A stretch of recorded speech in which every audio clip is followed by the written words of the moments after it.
Bien, en esta segunda parte vamos a ver un poco sobre las externalidades y, como habíamos dicho en un ejemplo, sobre el equilibrio privado. El equilibrio privado es aquel equilibrio de mercado sin cotejar el tema de los efectos de la degradación ambiental que hacen algunas actividades económicas. Recordando un poco, nosotros tenemos la curva de demanda o de beneficios marginales y tenemos la curva de oferta o la de costos privados marginales, en donde se intersecta. Entonces nosotros hemos convenido que ahí es el punto eficiente desde el punto de vista privado, en donde hay un precio al cual se intercambian las cantidades, en este caso QM. Para apuntar un poco, una vez que nosotros miramos realmente el tema ambiental, nos damos cuenta que el precio de mercado no refleja los costos de las externalidades. ¿Y cómo se podría entonces visualizar estos costos? A través de impuestos o a través de multas. Cuando nosotros afectamos un impuesto para corregir una externalidad, a eso le denominamos impuestos correctores. Y lo que va a suceder es que nuestra curva de oferta de índole privada se va a tener que mover, se va a tener que contraer a una curva que le vamos a denominar curva de costos sociales marginales. Aquí entonces dará un nuevo punto de equilibrio. Este nuevo punto de equilibrio resultará por la contracción de la curva de demanda o de beneficios marginales y la curva de oferta o de costo social marginal. Entonces, lo que miramos, que el precio social va a estar por encima del precio de equilibrio cuando el equilibrio es de forma privada, porque esto va a ajustar las cantidades y vamos a tener las cantidades eficientes. No siempre la cantidad de equilibrio refleja una cantidad eficiente, y lo aclaro desde ahorita si tomamos en cuenta el tema de externalidad. Entonces, vamos a ver que hay aparentemente este triángulo que nosotros tenemos acá, todo este triángulo, aparentemente es una pérdida de bienestar, pero en el caso de las externalidades a eso no se denomina pérdida de eficiencia, sino más bien ganancia de eficiencia, porque las cantidades eficientes están por debajo de las cantidades de equilibrio cuando no existe ningún tipo de intervención por parte del Estado. En este caso siempre va a haber dificultad de hacer controles eficientes dentro de la contaminación. En este caso, a medida nosotros incrementamos el costo marginal de reducción de la contaminación, implementando más medidas, nos vamos a mover de esta curva de costos marginales de contaminación a esta curva roja que dibujé de costos marginales, y vamos a ver que el nivel de reducción de la contaminación va a ser mayor, pero la otra cosa que va a suceder es que el precio por unidad de reducción de contaminación también va a ser mayor, y eso nosotros tenemos que ver. Una de las cosas que le ocupa la política económica relacionada a lo nuestro es encontrar ese punto eficiente en donde se prima debería de representar precisamente esa reducción de la contaminación, o una contaminación tolerable desde el punto de vista social, a precisamente algo que nosotros llamamos M estrella, que representa el tema de las multas. Entonces, muchas veces nosotros preguntamos, ¿y por qué mejor no multamos la actividad? Espere un momento, porque muchas veces una multa impone costos mayores a las empresas. Sí logran reducir la, el nivel de contaminación, es mayor la reducción. Sin embargo, también el otro costo es el costo que van a asumir las empresas, y este costo que pueden asumir las empresas lo pueden trasladar vía precios. Algunas veces es mejor subvencionar la reducción de la contaminación. ¿Qué significa esto? Que el Estado da incentivos a las empresas para que las empresas puedan aplicar medidas de mitigación ambientales, porque resulta que si las mismas empresas aplicaran esas medidas ambientales, les saldría muy oneroso. Entonces, muchas veces cuando hay ciertos límites de producción, entonces viene y de inversión de parte del sector privado, viene el Estado y paga una parte para la adquisición de maquinaria y equipo, y así poder reducir la contaminación.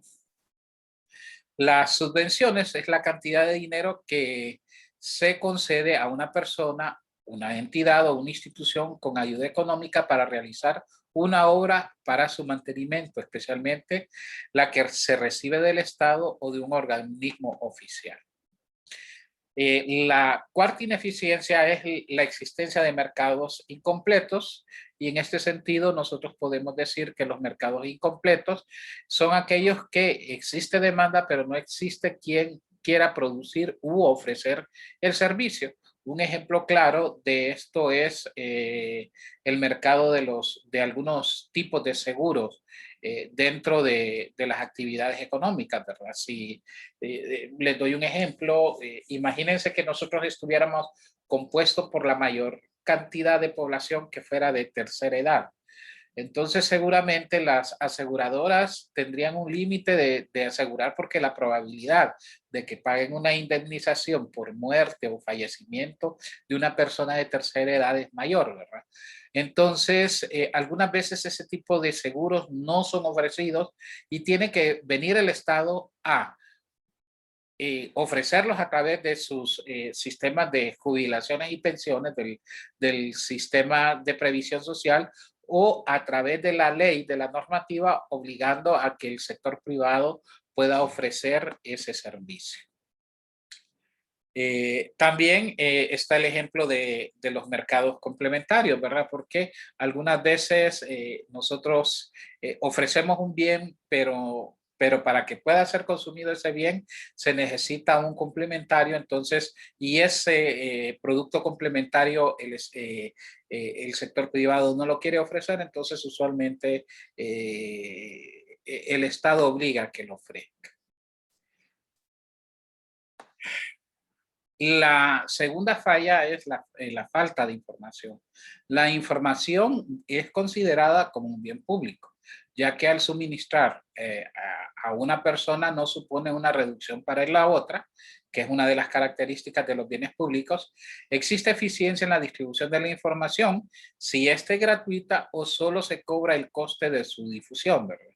Entonces, muchas veces aquí la información no está porque muchas veces los agentes la ocultan, o, no, o aunque existe una ley de acceso a la información pública, muchas normas impiden, por ejemplo, ver cómo se están gastando o cómo se está distribuyendo los recursos en los proyectos. Llámese tasa de seguridad, que es uno de los ejemplos, porque supuestamente eso es de secreto de Estado, de seguridad nacional.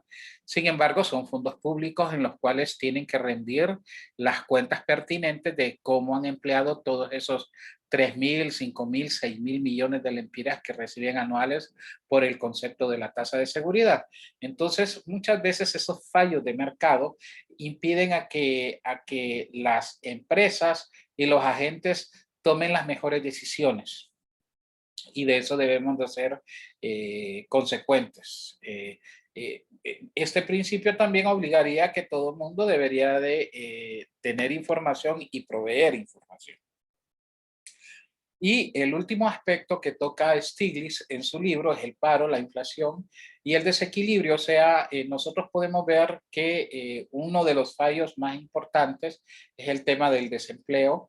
En el caso de Honduras, además de tener actualmente un desempleo de 10, oscilando entre 10.6 y 10.8%, o si no es un poquito más, saliéndome de las fuentes oficiales, también es el tema de subempleo.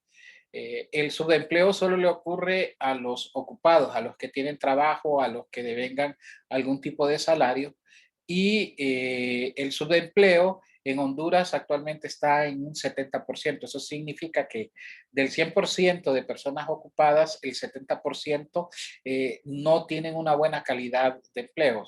Significa que o les están pagando menos de lo que les deberían de pagar, o están trabajando menos de los que ellos desean trabajar por el tema de la pandemia y el efecto de ETA y OTA que podemos verlo.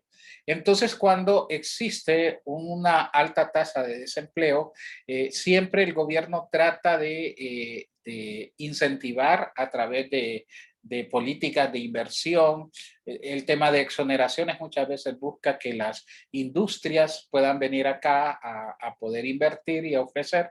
Incluso uno de los objetivos que plantea la misma ley con respecto a las sedes es para la generación de empleo, ¿verdad? Estaba escuchando yo a un funcionario ayer que estaba hablando de el incremento de un 10% del salario mínimo, ¿verdad? Entonces, aquí yo siento que lo que no se ha hecho es un análisis cuidadoso desde el punto de vista económico de los costos y beneficios que vamos a tener con el tema de la sede.